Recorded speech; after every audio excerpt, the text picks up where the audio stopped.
जय श्री राम।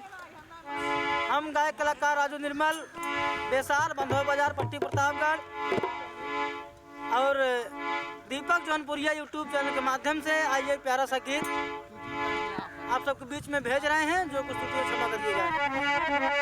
दोनों पत्नी बा भैया भाव से कहा था, अरे कैसे में आई बलम रउरी से, कैसे में आई बलम रउरी से, आवत में डर लागेला,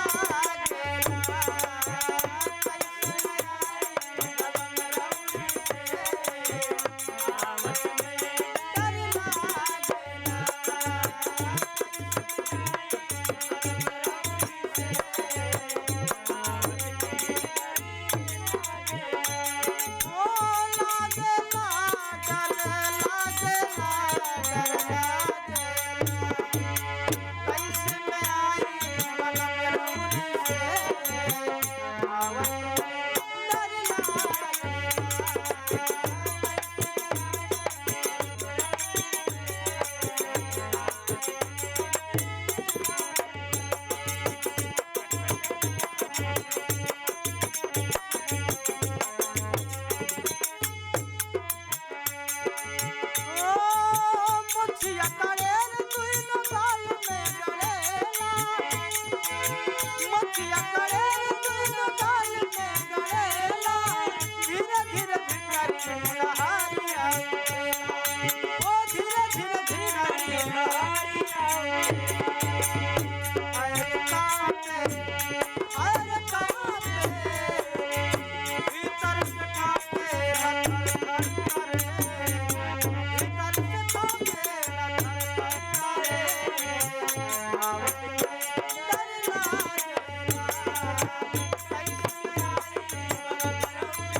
नमस्कार दोस्तों, अगर अच्छा लगा हो तो एक लाइक, कमेंट, शेयर जरूर करें। दीपक जौनपुरिया चैनल के माध्यम से आप सब ज़्यादा से ज़्यादा शेयर, लाइक करें और आगे बढ़ाएं। जय श्री राम, नमस्कार।